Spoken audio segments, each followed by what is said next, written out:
What's up everyone, Lion Roar here, and it has been exactly 1 week since I first downloaded Gods Unchained, and I'm going to give you my perspective as a noob on whether I think it's worth it to play or not. And spoiler, I think it's worth it, so let's check it out.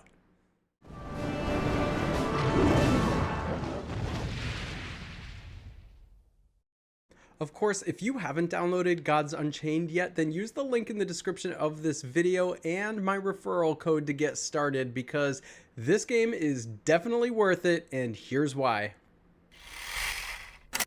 Alright, so I'm going to talk about the three main things I've experienced with Gods Unchained so far, and first is going to be the community, and there is a special reason why I'm going to talk about them first. Second is going to be the gameplay and what I think about that. And then third, I'm going to talk about the new Web3 content, NFTs, which are non-fungible tokens, because this is the future of gaming, and it is probably the biggest thing to hit gaming since they moved from arcades into our houses. All right, so first let's talk about the community, because there is a strong community around Gods Unchained like there is with a lot of other games, but this one is special. First of all, I have to say it's the most warm and welcoming community I have ever experienced. The presence that I've noticed has been on their Discord. There's a ton of helpful people there. It's super active. And the other one is on the few Gods Unchained videos that I've put out so far.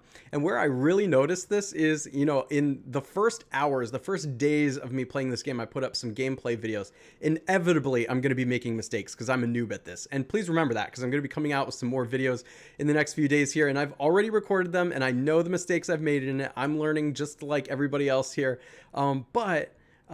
One thing I've experienced typically on YouTube is people let you know when you make mistakes, and there are some nicer people than others. Some are actually trying to help. But in a lot of games, if you make a mistake, it's just so toxic. People come on and trash you and tell you to get off of YouTube, and like, why are you even playing? You're so bad. You know, like I even hear people give bad advice, thinking like, when I've posted this stuff, like I'm an idiot for doing something that I did that caused me to win, but like they didn't like it because they would have done something different and they trash it. That is not this community at all. Like, I even admit in some of the early videos that I've done for Gods Unchained here, like while I'm playing, like, oh my gosh, I'm making mistakes, and I'm like pointing them out as I go. And yet in the comments of my YouTube videos, the people who have been commenting have been really empathic and helpful, and that to me is a sign of a really good, strong community, ones that are helping me grow as a player. And in turn, I'll be able to turn around and help you if you're watching my videos, especially gameplay videos is where I've really got to up my game. And hopefully that will help you too. And so, like, if you join in on this community, if you start playing Gods Unchained, you're going to notice that same thing. Feel free to, you know, ask for advice and help. And I've noticed there's not a lot of toxicity. Actually, I've not noticed any toxicity so far in Gods Unchained, which is absolutely excellent. So I want to give a shout out to the community. There's one more reason why the community is strong, and that is because of the last thing I'm going to talk about, which is that there are NFTs in this game, and you can spend crypto or hold crypto or even earn crypto in this game, like Ethereum and the Gods token. And because of that, there's this other element of people who are into crypto that are also part of this community. Now let's talk about the gameplay. This is a trading card game, very similar to like Magic the Gathering or Pokemon or Yu-Gi-Oh! But it is digital. And some of those other games have tried to take their games digital, but it really hasn't been that good, because although it might be fun, you don't actually own the cards, and that defeats the purpose of a trading card game, right? So like, you might have had accounts, you might have had cards that you own, but you don't really own them. The account still belongs to the company that made the game. Now, there have been other struggles with trading card games going digital, specifically with Magic the Gathering, which is extremely deep and complex. And trying to take it digital meant that sometimes it was just like there were way too many like cards and mechanics and things going on that caused a lot of problems to try and program in. It was just kind of unwieldy. Like, if you've ever played a token deck in Magic the Gathering, or something that just repeatedly makes cards or has some kind of like infinite combo like that, you know, it like doesn't really fit on the screen, or there's just not like a good way to deal with that. So there's been other games that have come along. In particular, I'll use Legends of Runeterra. in Hearthstone that have meant to fix that kind of problem, to make it a little more manageable in an electronic format like this. But the same problem still existed. You don't get to keep your cards. Now, with the last thing I'm going to talk about, the Web3 content, the NFTs, that has changed. In Gods Unchained, you actually get to keep your cards. They're yours. You can buy and sell them. So that's the biggest difference between some of those other games and this one. So how does it play? It's a lot like Legends of Runeterra.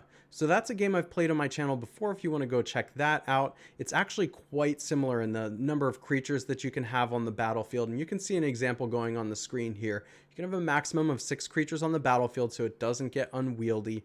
And you go back and forth just like in Magic the Gathering. So it's really kind of a combination between those two games.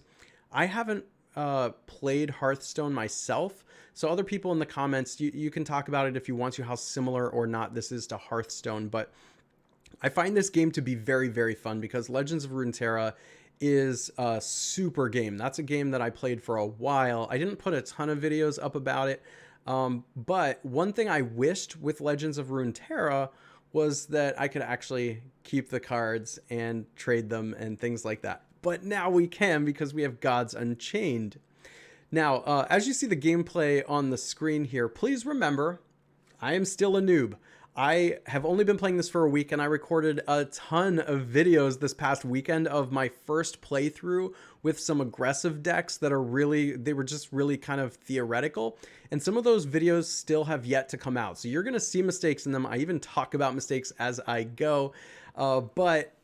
Like for example, you're going to see over on the far right side of the screen, there's something called the Sanctum, which in my videos, I certainly don't take advantage of enough. And that's definitely a mistake because you should use every resource available to you.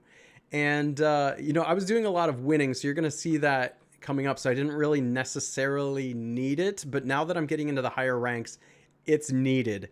And so on that note, another thing about this gameplay is this is a resource management game in the gameplay. So yes, you collect the cards and you can trade them, sell them, buy them, whatever you want to with them because you own them. But when you actually play the game, you have mana as a resource. You have the Sanctum with extra cards as a resource, the cards that you draw into your hand. One really nice thing about this particular game is you can't get mana screwed like you do in Magic the Gathering, and that to me feels so much better. Mana screw, if you've never played Magic the Gathering, comes from a mechanic where you would draw lands into your hand, and you needed to play your lands in order to create the mana.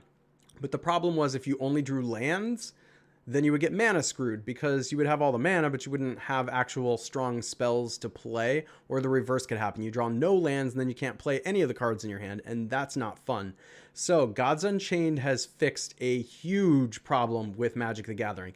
Not only that, but I don't know if you knew this, but Chris Clay, one of the primary designers of Magic the Gathering, is one of the designers or the primary designer of Gods Unchained, which is really, really cool because he brought all the best things from Magic the Gathering over, but also fixed the problems with Magic the Gathering. He's got a deep understanding of what is good about games like this and what could be improved. And Magic the Gathering is one of my all-time favorite games. It's been around for like, oh my gosh, what is it going on, like 30 years now? And so if you think about Gods Unchained possibly being around, I have no idea how long it could be around, but since you can actually keep the cards, digital copies of them, if it sticks around for a while, those cards could really become worth something. All right, let's talk about fairness for a moment because, to get on that note about like mana screw, sometimes it just felt unfair. Like if you drew all your land cards and, that was just bad luck, your opponent would just win. It didn't really feel fair. There was something else about Magic the Gathering and other trading card games as well. It's quantifiable.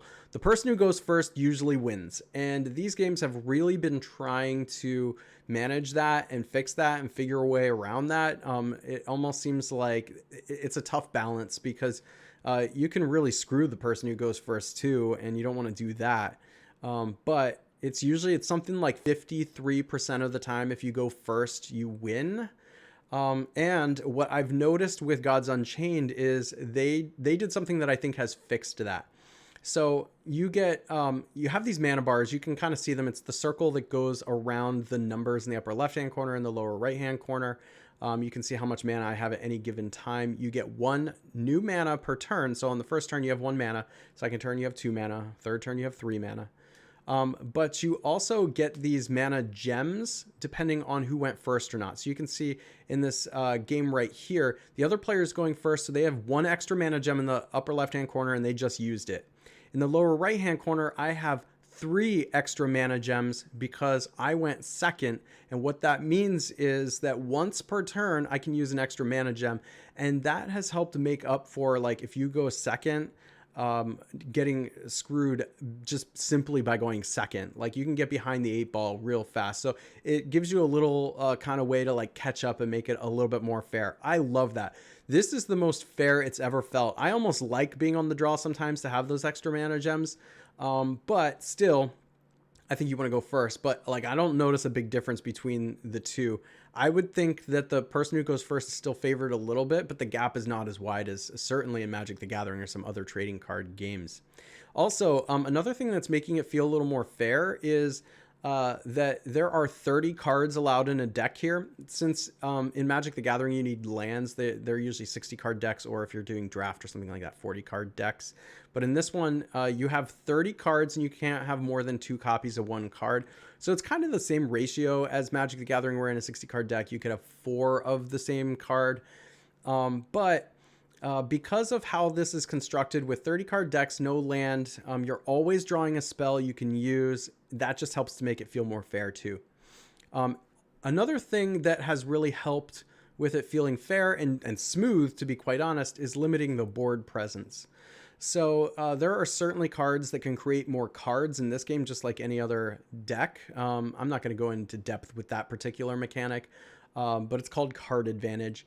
And sometimes in Magic the Gathering, for example, you could just flood the board with creatures, and it just felt unfair, like you can't overcome it then. And in this one, like I said before, you can only have 6 creatures on the battlefield at any one time. So what you're trying to do not only is create board presence, but only up to a certain point. You also need to care about card quality. And that also just incentivizes, making sure that you have cards in your deck of a good quality and not just like infinite comboing out your opponent and things like that. And then lastly, what I'll say about the gameplay is it rarely feels bad. And for a lot of the reasons that I've been talking about here. So in Magic the Gathering, if you get mana screwed, it feels bad. If your opponent has an infinite combo and you don't have a way to deal with it, that feels bad. That stuff doesn't happen in this game, at least that I've noticed so far. And there might be some things that come up with that. But a benefit with it being digital is if they happen to make a mistake with Gods Unchained and release a card that's a real problem, they do have a way to balance the cards and change them before they get set out as like full-on NFTs that that you can are basically like frozen in time. So that's really, really good. But I also play a lot of Empires and Puzzles, and one thing that feels bad often in Empires and Puzzles is when the team that you're facing, if you're like on offense and you're facing a defense that's just too fast or something like that, and you get a bad board, you can lose just because the board is bad. And that feels bad. You have no control over that.